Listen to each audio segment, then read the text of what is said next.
What's up, Internet? My name is Attack Slug, and welcome back to my Let's Play WWE 2K15 for the PS4, my career mode Ebenezers journey. This is episode 44, and we're gonna hit X here. We're creeping up on 900,000 social media followers. When we hit 1 million, I would assume, we'll get shifted over to the Raw property, and it's gonna be real funny if Ebenezer gets his eventual shot at the WWE World Heavyweight title without actually having won any other belt besides the NXT belt. That seems unprecedented to me, but it's a video game, so it is what it is. So we'll see if we are still getting harassed by Bo Kane here. Randy Orton is your current WWE champion, and I'm going to move right along here, next event, and see if we get the usual shit from Vicky, which we do. Which is, we don't have anything for you. You would think, in a video game, you know, because it's a video game and not real life, that they would have constant feuds going on during the course of this career mode. But, as it seems 2K is rather incompetent, they wanted to have it be a certain amount of hours to play as, and they didn't have that much story content to fill in it. So hopefully, this year's game, 2K16, will have rectified those problems, but it's Ukes, so don't count on it. That's all I'm saying.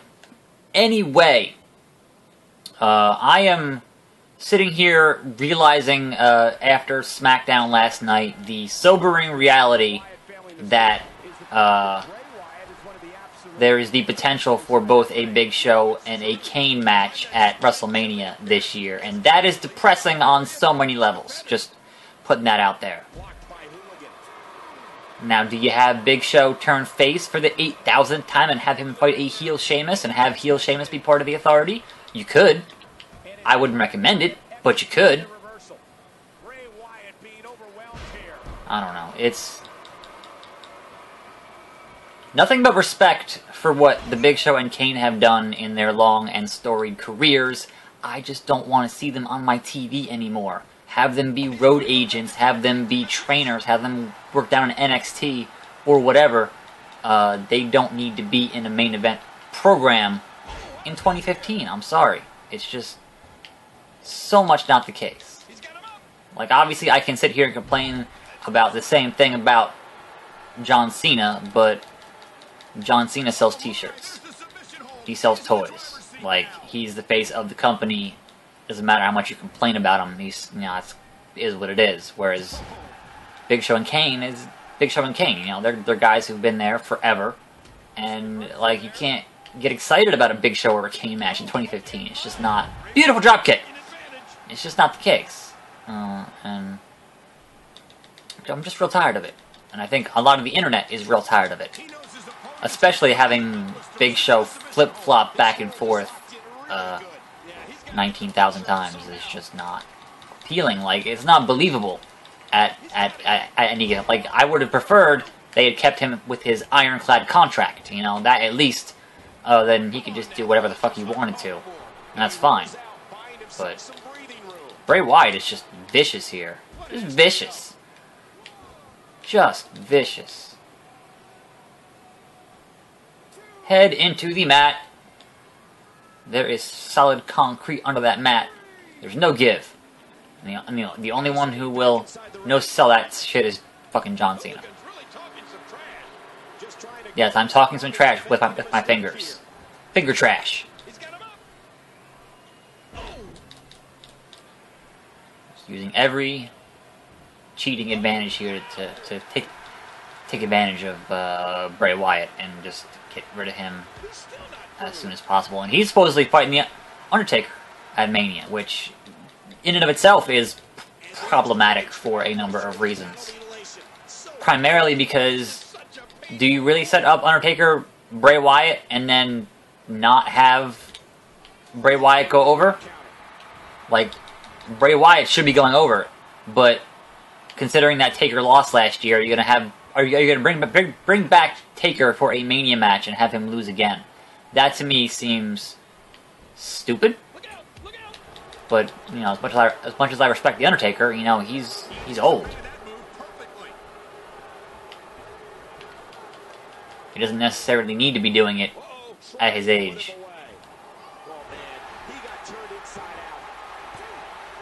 And that gets 3. Okay, sure. That was actually a much harder fought match than I had anticipated it being, but that's fine. Just the same highlight, just that fucking sick dragon suplex. And we'll see what they say. We'll get the usual predictable response from Vicky saying, "Oh, that was a great match, and I'll get a hold of the authority for you," and they won't do shit because they don't care about anybody who's not one of their, handful of chosen people, like Roman Reigns. Also, 911, so that one went from 890 to 911K. So theoretically, like 4 or 5 more matches should get me to 1 million. I don't know. I am incredulous at the amount of time I spent wasting away on these bullshit matches that don't mean anything, which I guess is how a lot of guys feel in real life. RVD, TLC. This is your chance to shine. Okay, sure. No one is safe from this pay-per-view. No one is safe. So, yeah. Back into some kind of an actual story, but now I'm fighting a guy who isn't even with the company anymore, and my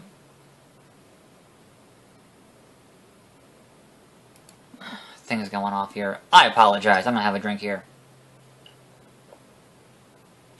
before I have to fight the best in the world, CM Punk, with my wife as his manager, his wife as my manager. My wife, no. His wife is my manager. That seems like a conflict of interest to me. I don't know about that. CM Punk has an uncanny ability to get under people's skin, that's for sure. Yes, he does. You don't believe it, just ask anybody who's ever competed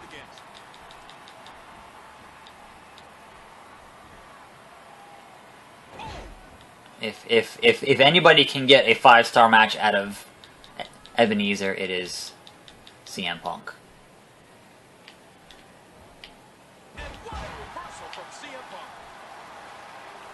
What a... Look how pale I am. It's fucking ridiculous. Really, like, the fact that they go back and try to make things seem more realistic by talking... Hit the fucking reversal! By talking about past history it's not... It doesn't work as much as you would hope it would work because you hear it so many times. It is so repetitive. So the more you play this game, the more you've heard every single one of their stupid stories. It would be better off they spent more time recording more commentary, calling the actual moves that are happening. I know that that's not realistic to what goes on in the actual show these days, but I'd appreciate it if nothing else. So CM Punk not putting up too much of a fight here, really. Stop talking about CM Punk. We know all about his history in this business.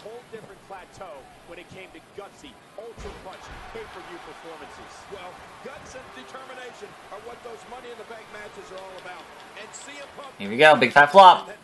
Woo! Flopped on him. Insult to injury.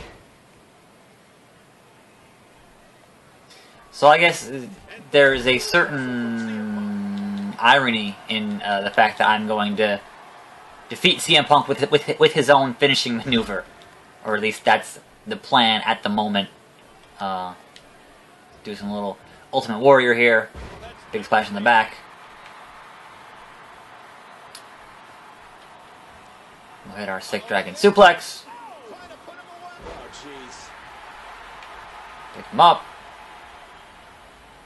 Oh, CM Punk, it's time to go to sleep.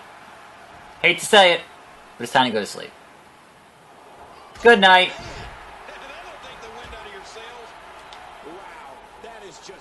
Power pin. To be fair, he really didn't want to be here for this match. He was just like, pin me, pay me. I have to go fight in UFC. I'm sorry. He's not totally invested in fighting Ebenezer Middlestorf on SmackDown, and I can appreciate that on a number of levels. Uh-oh, it's Randy Orton. Holy shit. And this is his opponent. Oh, man. Out of nowhere, Randy Orton. For these two to compete in a TLC match for the title. For the title. Okay, finally I get a goddamn title shot. It's about fucking time. Not even on Raw yet. I'm getting a title shot. I am excited for that. But that might have to wait until tomorrow, is all I'm saying about that. So, he plans on being champion for a long time. That's nice, Randy Orton. So that's going to be next. Well, that's going to be next, and I'm going to put it off until tomorrow because I have more videos to record today that you'll be seeing on this channel throughout the weekend. I got some more app slug things to record, hopefully. So I'm hoping that will give me the belt and put me onto Raw. I don't know. Anyway, that's going to do it for this somewhat short episode of my Let's Play today on Friday. But again, it's Friday, so go watch today's episode of Perplexing Pixels if you haven't already. It is about Dying Light, and I thought it came out pretty good. So, until next time, I am your host, Attack Slug, and I will see you right here on this channel. And I'm out.